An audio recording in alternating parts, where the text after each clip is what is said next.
FB-Dyamond, and I'm back with another video, and this video is going to be my 19-week update. I'm doing it in the car because I just left the park with the kids and they're nice and sleep, and it's quiet time. And this is my second time recording this video because the first time I recorded it, I was out of breath, and I was like, that video do not look cute.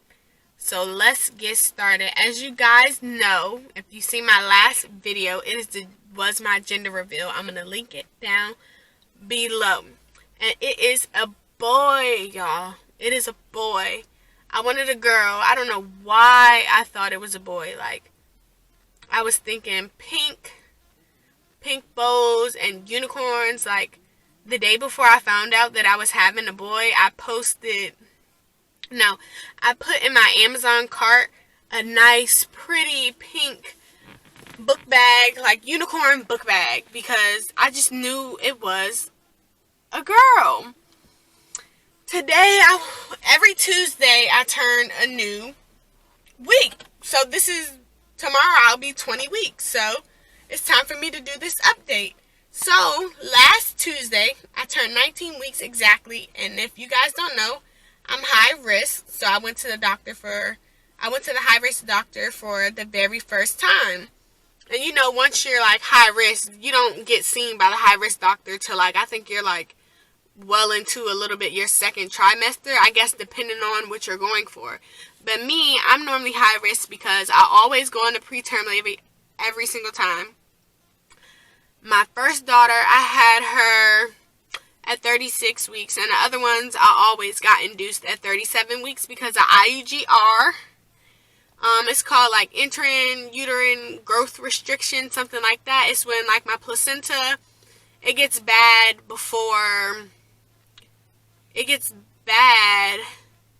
well before 40 weeks than normal pregnant people. So they just want to keep an eye on that, make sure things are good. And then I'm also very anemic, and I be having to get iron transfusions. So, you know, it's just a big headache, and we just want to make sure, you know, everything is good. My other pregnancies, I was on the progesterone or progesterone, whatever you call it, like the little suppository. But we discussed it this time, and there's really no need for me to take it because I've taken it every single time, and I still went into preterm labor. So I'm not going to use the suppository, and I dang sure ain't about to go get that shot because I don't like shots, I don't like needles. I don't know how I got 7 tattoos, so that's just a no-go. So my appointment was great. It was just, you know, my first anatomy scan ever to make sure that the baby's good and, you know, that the heart's beating and everything. The heartbeat was good, the baby was moving around, but he was being so difficult, y'all. Like, he's already head down in my left side, literally like balled up in a little ball, and he would not let her get the measurements that she needed. Like, she kept trying to, like, she was like, let me lay you all the way back. And those of you know, when you're pregnant and you try to like lay flat on your back, you can't breathe. I know I can't, but I'm not really big. I'll probably post a little bump shot right here, and like some of the sonograms, you know, throughout this video. I'll show you guys. But I'm like 6 months pregnant, going into my 6th month, and like I still don't have a belly, y'all. Like, I'm carrying this pregnancy like so well. That's why I thought it was a girl, because when I'm pregnant with my girls, I don't get big at all. And with this pregnancy, I'm losing weight compared to when I had my last boy. I was almost 200 pounds, and my face was so round, like I couldn't even breathe. And then I have a really bad pinched nerve, and there's nothing that they can do. And he's just laying on my pinched nerve, and he won't move. But the sonogram people say he's good, he's nice, he's healthy. But all my pregnancies, they always start out being good, nice, and healthy. Thank you, God.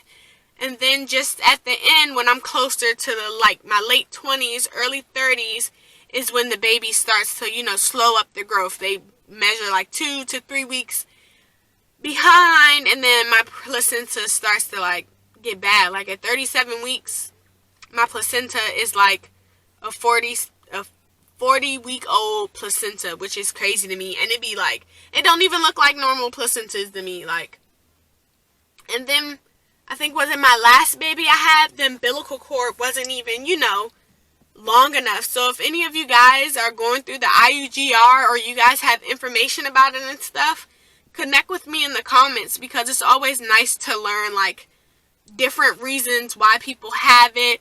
So because they say it's mainly probably because how I'm anemic and stuff like that. So the baby tries to take all the good stuff and fatten himself up. Like his belly always measures small. All my kids' bellies, they always measure small. That was like the only thing that was behind. So they decide it's better for them to be out than in, because they say that the head is the main thing that needs to grow, and the arms and the legs. So that's where the baby takes all that and makes it grow elsewhere.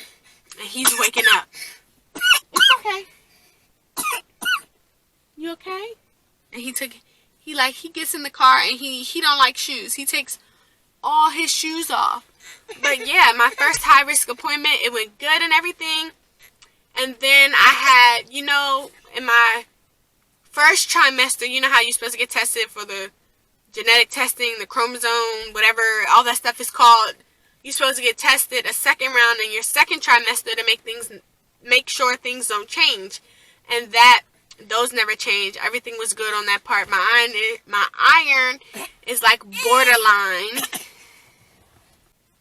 My iron is like borderline. The only thing that they want to keep an eye on is like my blood pressure. For some reason, my blood pressure this go around, it's been like really, really low. Yeah, my blood pressure this time around, it's just been really, really low, and it's been making me like so tired.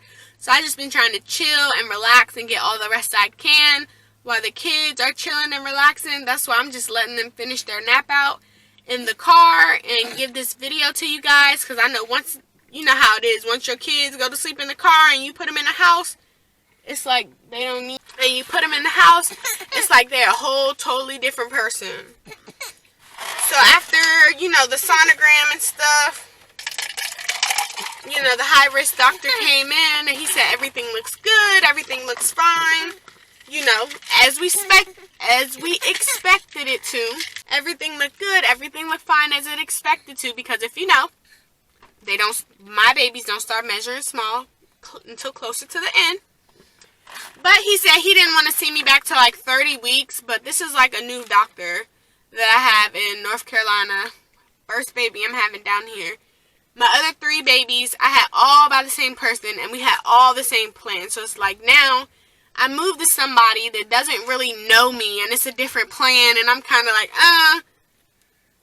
no, I think 30 weeks is too late, and we need to meet, before 30 weeks, like, just to be on the safe side, to make sure everything is going good. A lot can happen in 10 to 12 weeks, and you need to make sure that you're on top of it.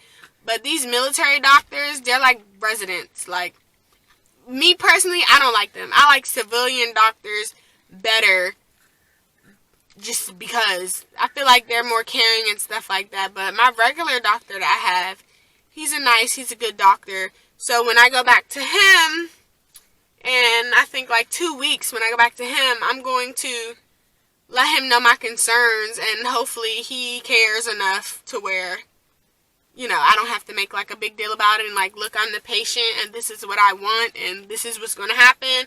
Because I just want to make sure that I get my baby here nice and safely, because I have lost a baby before. So that kind of like puts me on a panic, and I just want to make sure everything is good and fine, and that if there is a problem, we catch these problems in the beginning and not at the end when it's too late. But other than that, other than my bad pinched nerve, I've been feeling good. I've been feeling fine. Movement, she told me that my placenta is like in the front of my belly.